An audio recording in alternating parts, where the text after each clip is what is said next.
الأهلي بالنسبة لجمهوره مش مجرد فريق. الأهلي بالنسبة لجمهوره هو الهوى اللي بيتنفسه، هو الحلم اللي بيحلمه. الأهلي بالنسبة لجمهوره هو الحياة.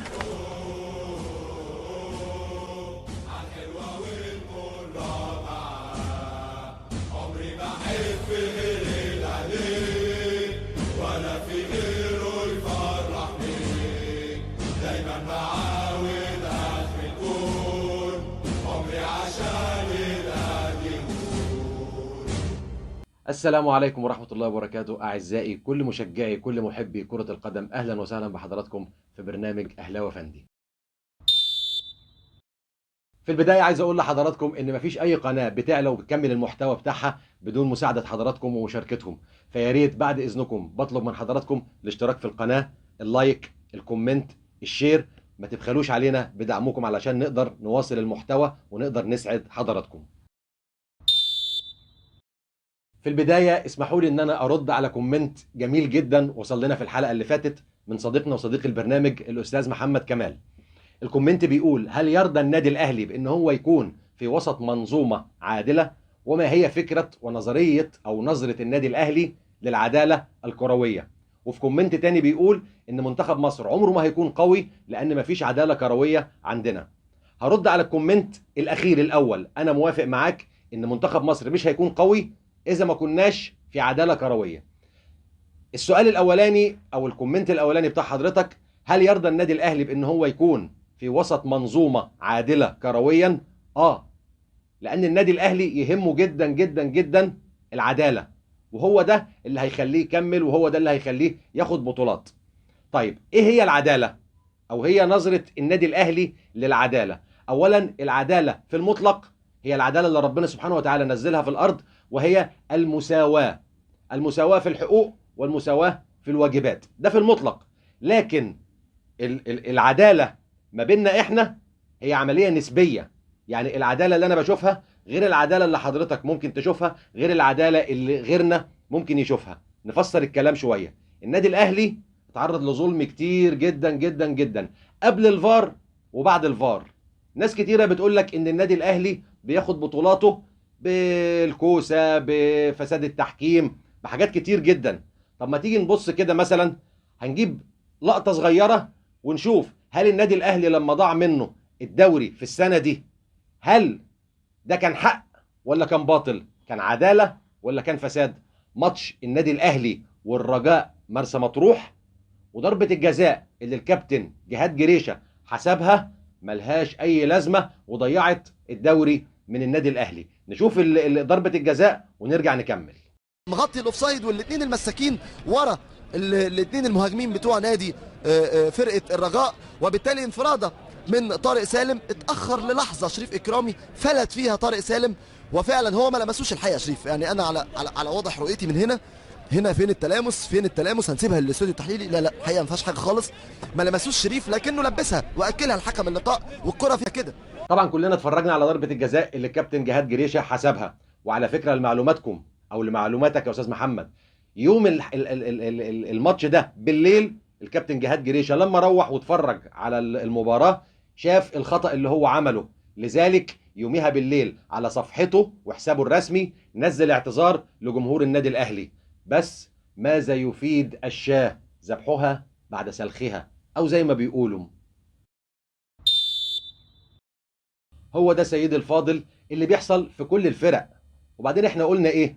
قلنا الاخطاء التحكيميه من جمال اللعبه ومن متطلبات اللعبه وجابوا الفار بعد كده علشان نقلل شويه الاخطاء التحكيميه، بالرغم ان الاخطاء التحكيميه موجوده. واوعى تفكر، صدقني اوعى تفكر ان الاهلي بيكسب بفساد التحكيم. يعني الاهلي بيكسب في مصر بفساد التحكيم، وبيكسب في افريقيا بفساد التحكيم، وبيكسب كل بطولاته بفساد التحكيم. ده يبقى نادي قوي قوي ويستاهل ان انا اشجعه. لو هو بيقدر يسيطر على التحكيم اللي في العالم ده كله يبقى نادي قوي ويستاهل ان انا اشجعه. ما تزعلش مني، بس انت بتتظلم وانا بتظلم وغيرك بيتظلم وغيري بيتظلم، وهو ده القانون اللي ماشي على الكل. وزي ما قلنا العدالة امر نسبي، كل واحد شايف ان هو بيتظلم وهي ماشية. تاني خبر عندنا النهارده هو الخبر اللي مولع الدنيا كلها بقاله كام يوم، وجميع المواقع وجميع القنوات اتكلمت فيه، هو إقالة أو تقديم الشكر للكابتن سيد عبد الحفيظ. في البداية أنا عايز أقول إن الكابتن سيد عبد الحفيظ له جوايا أنا شخصيا معزة جامدة جدا جدا جدا من وهو لعيب، وبعد كده لما بقى إداري، لأن الراجل ده خدم النادي الأهلي في كل المواقع اللي كان فيها، سواء وهو لعيب خدم النادي الأهلي في الملعب كويس جدا، وبعد ما بقى إداري كان شاطر جدا جدا في شغلته وقدر ان هو يخدم النادي الاهلي. طيب ايه هو سبب اقاله الكابتن سيد عبد الحفيظ؟ صدقوني لحد اللحظه اللي احنا بنتكلم فيها دلوقتي محدش عنده يقين تام بسبب الاقاله. في اللي قال ان هو بسبب كولر، وكولر هو اللي طلب من الكابتن محمود الخطيب او من مجلس الاداره ان الكابتن سيد عبد الحفيظ يمشي.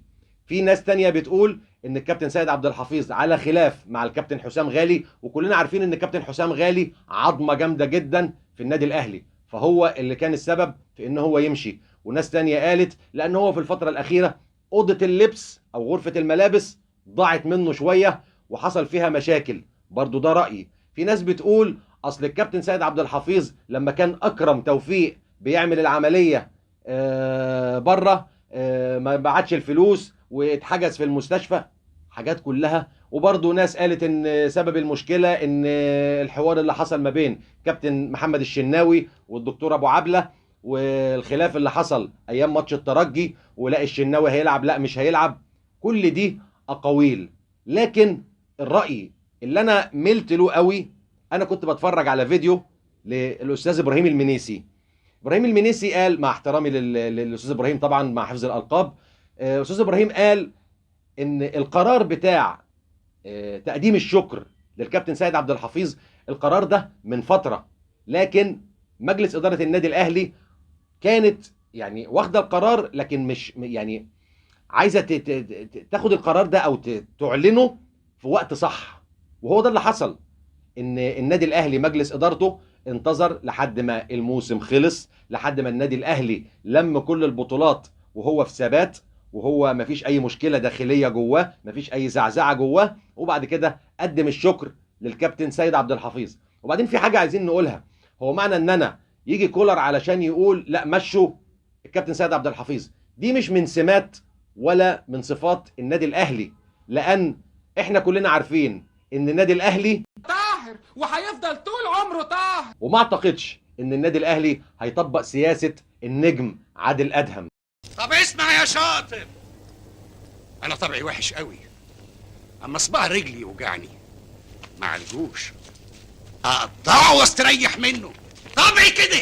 واكبر دليل على ان الكابتن سيد عبد الحفيظ ما بقاش من المغضوب عليهم في النادي الاهلي، ان هو تقدم له وظيفتين داخل النادي الاهلي، واحده في لجنه التخطيط والتانيه في شركه الكوره، والكابتن سيد عبد الحفيظ بيفاضل ما بين الاثنين. لكن انا رايي الشخصي ان الكابتن سيد عبد الحفيظ لو مش هيكون مدير كوره، هو بيعشق ومن زمان قوي، وانا كنت متابعه، بيعشق الاعلام، احتمال كبير ان هو يلجأ الى الاعلام. تحياتي للكابتن سيد عبد الحفيظ، ومتشكرين جدا جدا جدا على اللي انت قدمته للنادي الاهلي، وان شاء الله انا متوقع لسه هتقدم للنادي الاهلي في اي موقع انت هتختاره.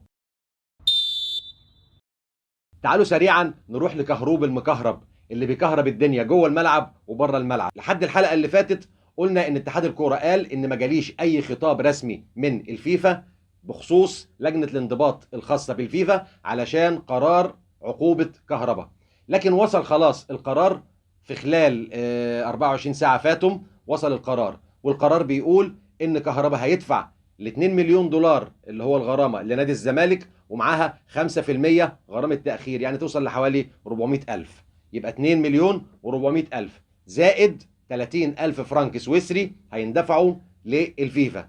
وكهربا قدامه الفيفا اداله 60 يوم علشان يسدد الغرامه دي، لان طبعا هي الغرامه مش سهله برضو، دي كبيره يعني. طبعا كهربا براحته خالص على ما يسد الغرامه. لكن انا شفت بوست غريب قوي من احد اصدقائي، طبعا لا داعي لذكر الاسماء يعني. البوست ده هو منزل صوره كهربا ومعاه واحده، وبيقول لها الا ممكن تاجلي لي شويه علشان ادفع الغرامه. فهي بترد عليه بتقول له مفيش حاجه اسمها تاجيل، في حاجه اسمها ان انا معاك لحد ما تعتزل. البص ده انا مش عارف ايه معناه. يعني هل تعتقدوا ان الفيفا بتوالس مثلا يعني مع كهربا؟ مش معقوله طبعا. يعني مع احترامي لكهربا ولاعيبه مصر كلها، لجنه الانضباط في الفيفا والفيفا ذات نفسها ما يعرفوش داخل جمهوريه مصر العربيه غير محمد صلاح بس. فاي لاعب تاني داخل جمهوريه مصر العربيه اي حكم هيروح عليه. يعني لجنه الانضباط هتحكم بقوانينها، وهو ده القرار اللي طلع ضد كهربا. ويعني ربنا يعينه زي ما قلنا قبل كده، لان المبلغ المره دي كبير قوي، والله يعينه على سداده.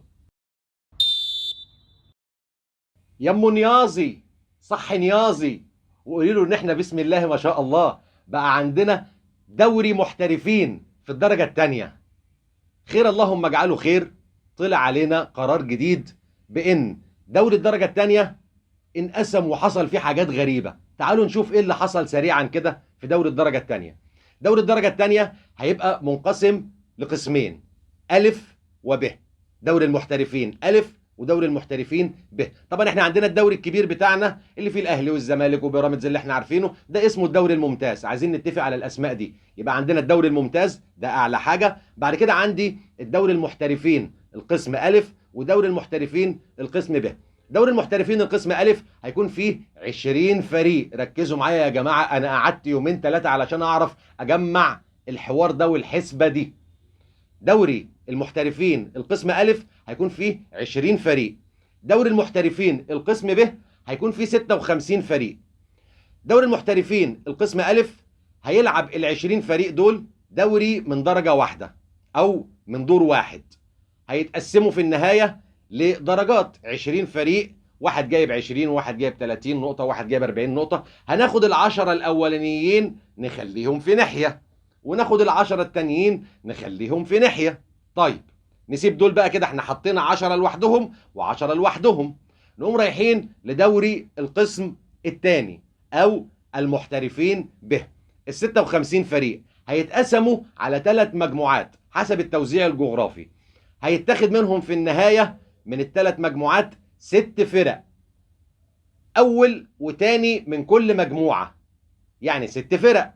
هناخد التواني الأول ال3 هيتصعدوا لدوري المحترفين القسم ألف.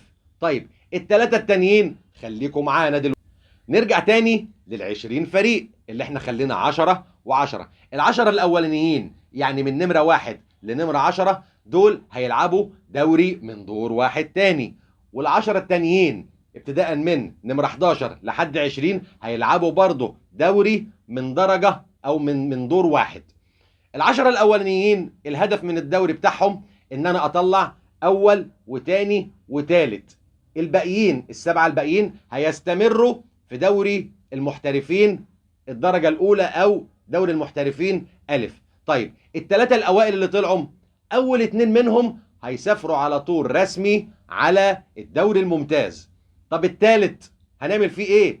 نرجع بقى للجماعة اللي احنا سبناهم في دوري المحترفين الدرجة ب. هناخد ال3 اللي كانوا منتظرين مع الثالث من أول مجموعة ال10 الأولانيين، وهنعمل دورة رباعية ما بينهم. يطلع منهم واحد نبعته مع الاثنين اللي بعتناهم على الدوري الممتاز. بقى كده عندي 3 صعدوا للممتاز. اما ال3 التانيين من الدورة الرباعية هيستنوا مع اخواتهم في دوري المحترفين ألف. انا حضرتك خدت مكافأة من الداخلية، قسمتها نصين. تمام. النص الاولاني قسمته لنصين. فالنص الاولاني بقى بتاع النص الاولاني مش بتاع النص الثاني. ما انا قسمت نصين، النص الاولاني بتاع النص الاولاني عشان يعني لو جبنا 3 برتقانات. لا ادخل في الموضوع. ماشي. ادخل في الموضوع. موضوع صعب جدا يا جماعة. يعني انا مش فاهم ايه اللوغاريتم اللي احنا عملناه وايه التعويذة اللي احنا عملناها دي. ما احنا كنا ماشيين كويس، 3 مجموعات، مجموعة بحري ومجموعة قبلي ومجموعة القاهرة، والدنيا كانت جميلة. بناخد الأول من هنا والأول من هنا والأول من هنا، بيتصعدوا وبينزل 3 من الدوري الممتاز وخلاص، وكنا ماشيين والحياة جميلة. ايه اللوغاريتمات اللي احنا عملناها دي؟ انا مش عارف. يعني انا نفسي حد من المسؤولين يطلع يرد علينا ايه المصلحة، ايه المصلحة اللي استفدناها من اللي حصل ده. اتمنى ان هي تكون خير.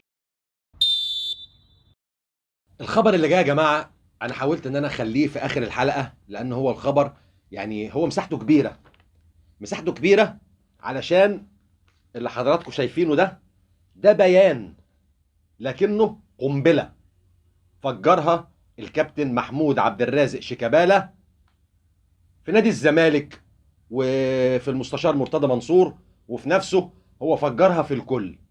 اسمحوا لي ان انا عايز اقرا البيان ده علشان نسمع ونشوف ايه هو سبب المشاكل اللي بتحصل في نادي الزمالك. مش النادي الاهلي هو اللي ماشي ورا الزمالك وعايز يوقعه يا جماعه، والله العظيم وقلنا الكلام ده من بدري.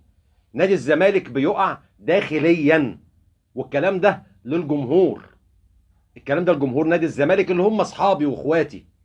انا عايزك تبقى مبسوط زيي والله، صحيح مش عايزك تاخد مني بطولات، ده الحقيقه مش هكذب عليك، بس انا مش عايزك كل يوم متعكنن.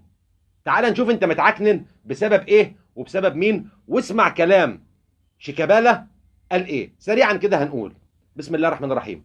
جماهير نادي الزمالك العظيمة، أتحدث إليكم اليوم ليس فقط بصفتي قائد لفريق الكرة بالنادي، واحد من أكثر من تشرف بحمل شارة قيادة القلعة البيضاء عبر التاريخ، ولذلك كان يجب الرد على بعض النقاط، وهذا ليس كل شيء. رئيس النادي السابق سألني لماذا لم أتدخل، طبعا رئيس النادي السابق ده اللي هو يقصد به مرتضى منصور، لماذا لم أتدخل معه في رفع الحجز عن الزمالك. وأنا هنا لست لكي أذيع سرا، فناس كتيرة من الآخر كده، أنا هحاول أن أنا أختصر في الكلام، إن ناس كتيرة تعرف السبب ده. وأتشرف بأنني على علاقة جيدة بكل من تولى النادي سابقا وحاليا. هو طبعا يقصد ممدوح عباس والناس اللي لهم فلوس. وبالفعل تحدثت مع السادة الأطراف أصحاب الحجز، ركز في الكلمة دي، أصحاب الحجز على النادي، وتواصلت معهم لرفع الحجز وإنهاء الأزمة حفاظا على النادي واستمرار الفريق واستمرار الألعاب الأخرى، باقي الألعاب الأخرى. والمفاجأة، ركز بقى، والمفاجأة أن الرد جاء من كل الجهات التي طلب مني التواصل معها بأنه ليس هناك حجز على نادي الزمالك من أكثر من 4 أشهر. يعني الحجز مرفوع ومفيش حجز على نادي الزمالك. طيب ده كلام شيكابالا يا جماعة مش كلامي. وأكمل بالنسبة لقضية لشبونة، احنا كلنا عارفين اللي هي الغرامة اللي على نادي الزمالك واللي سببها القيد واقف. بالنسبة لقضية لشبونة، فالنادي اشتراني، النادي اللي هو الزمالك، فالنادي اشتراني من صفوف لشبونة عام 2016 مقابل 650 ألف دولار، وبالفعل تم سداد مبلغ 140 ألف دولار وتبقى مبلغ 510 ألف دولار، وكان يجب سدادهم في مواعيد محددة طبقا للتعاقد. وللعلم كان يتم خصم كل ذلك من مستحقات المالية لدى النادي. ركز يا عم، ركز يا صاحبي، ركز يا اخويا، ركز يا زملكاوي، اعرف انت حقك ومين راح فين ومين اللي بيعكنن عليك. ولكن بسبب التقاعس في التسديد وغرامات التأخير أصبح المبلغ الإجمالي المطلوب من النادي أكثر بكثير. وأضاف: وفي ذلك الوقت إذا كان تم سداد المبلغ في موعده وهو 510 ألف دولار، وبحساب سعر الدولار وقتها، والله ده كلام شيكابالا، وادخلوا على صفحة شيكابالا وهتلاقي الكلام اللي أنا بقوله ده بالنص موجود. سعر الدولار في وقتها كان 7 جنيه و83 قرش، أي ما يعادل 3 ملايين و900 ألف جنيه. الآن أصبح المطلوب مع التأخير والغرامات وزيادة سعر الدولار، ركز في الكلام ده، 46 مليون جنيه، يعني من 3 مليون و900 ألف ل 46 مليون. شايفين الموضوع؟ ونحن هنا لا نتحدث عن ظروف مادية فقط. ركز برضو في الجملة اللي جاية دي. بيقول لك احنا هنا مش عشان نتكلم على ظروف مادية بس.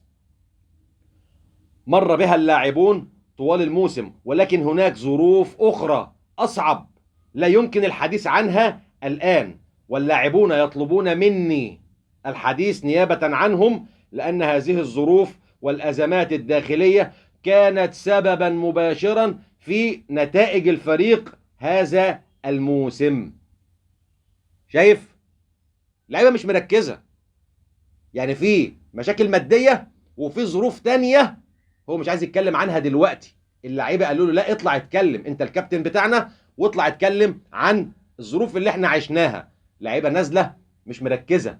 تلاقي المشجع بيقول لك ايه؟ بيقول لك الله، ده الزمالك فيه لعيبة جامدة قوي يا جماعة. الزمالك ازاي ما بياخدش الدوري؟ الزمالك ازاي ما بيعملش بطولات وما بيعملش؟ ليه؟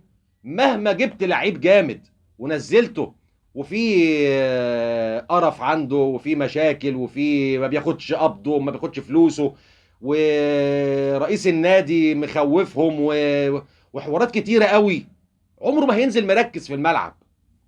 يا اخي ده بيقول لك ان المستشار مرتضى منصور لما عرف ان احمد فتوح هيمضي للاهلي قال لك ايه؟ ونازله برضه وموجوده، ما بقولش كلام من دماغي. قال لك ده انا هحبسه في اوضه ومضيه بالقوه. ايه يا عم؟ هو في اوضه فيران في نادي الزمالك بيحبسوا فيها ولا حاجه ولا ايه؟ مش عارف، جايز. طبعا شيكابالا عشان برضو الحوار طويل وما ناخدش وقتكم قوي، في النهايه قال ايه؟ وهذا ردا على كل ما اثاره رئيس نادي الزمالك السابق بخصوصي. الاول الراجل بيتكلم في خصوصه هو، اما بخصوص باقي اللاعبين فللحديث بقيه. يعني انتظر في قنابل تانية شيكابالا هيفجرها. يا جماعة والله العظيم نادي الزمالك أكبر من كده بكتير. أنا مش عارف.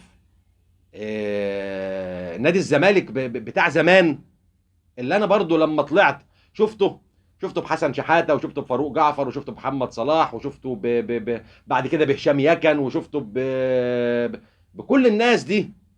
الناس دي كانت بتنزل مركزة في الملعب، كسب خسر هو نادي الزمالك. انما اللي موجود دلوقتي مش ممكن، ده حوارات وشغل غريب. الفلوس دي بتروح فين؟ فلوس امام عاشور راحت فين؟ الفلوس اللي بتتخصم من شيكابالا علشان مستحقات لشبونه راحت فين؟ الفلوس دي ما اتسددتش في ميعادها ليه؟ وحصل التقاعس الشديد ده زي ما الكابتن شيكابالا قال ليه؟ عشان نوصل من 3 مليون و900 الف ل 46 مليون. قولوا لي هتتسد ازاي؟ مع احترامي لدولتنا، ومع احترامي لاتحاد الكوره، ومع احترامي للقضاء في مصر، مفيش حاجه اسمها ان انا اقدم الشكر لمجلس اداره علشان اخفق واجيب غيره. لا، اللي عمل مشكله يتحاسب. اللي ورط الانديه او ورط نادي بفلوس مش قادرين يدفعوها دلوقتي، ده يتحاسب وهو يسدها. انما اللي بيحصل دلوقتي يا جماعه حرام. يا جماعه في ناس حياتها، انا بكلم المسؤولين، احنا كجمهور كوره، احنا حياتنا ما بنعملش حاجه في حياتنا غير ان احنا بنفكر في الكوره. ما بيمتعناش في دنيتنا وبيبسطنا غير الكوره. ابوس ايديكم ارحمونا، علشان هي دي الحاجه الوحيده اللي فاضله. الكوره هي دي متعتنا. ابوس ايديكم سيبونا نستمتع بالكوره. وبقولها دلوقتي، الحقوا نادي الزمالك، لان نادي الزمالك خلاص، نادي الزمالك على حافه الهاويه. ربنا يستر، انا مش هقول وقع، بس هو على حافه الهاويه. وانا ما يرضينيش ان نادي الزمالك يقع، لان نرجع لكلامنا اللي قلناه قبل كده، ونرجع للكلام اللي جاي في التعليقات، ان منتخب مصر يا جماعه مش هيبقى موجود لا دوليا ولا افريقيا ولا في اي حاجه، ولا هنروح كاس عالم ولا هنعمل افريقيا ولا الكلام ده كله من غير اهلي وزمالك وبيراميدز وكل الناس. ارحمونا عشان خاطر ربنا، ارحمونا. نفسي ان انا اشوف منتخب مصر يعدي دور ال16 بس. ما بحلمش ان انا، وقلتها قبل كده، ما بحلمش ان انا اعدي زي المغرب. هو كتير عليا ان انا احلم او غيري يحلم ان منتخب مصر بس يعدي دور المجموعات ويعدي دور ال16. ارحمونا بالله عليكم، علشان كده كتير علينا. تحياتي لجمهور نادي الزمالك، الجمهور الوفي اللي ماشي ورا فرقته، واتمنى ان هم يفهموا كلام شيكابالا، عشان الكلام ده فعلا قنبله، وانفجارها كشف الكل، كشف كل المخطئين. تحياتي مرة تانية لجمهور نادي الزمالك. في نهاية حلقتنا أتمنى أن أنا ما أكونش طولت عليكم، وأتمنى أن أنا أكون ضيف خفيف، وأتمنى أن أنا أكون قدمت محتوى يرضيكم.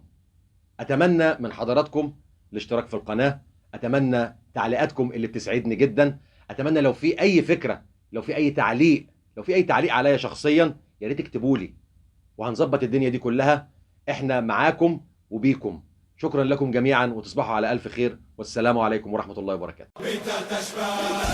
العالية روكسون دايما بنشجع الأبطال. أسامة عماد متعب مرتدة تصوير، وجول جول جول جول. الفرصة للفريق الأحمر عرضية.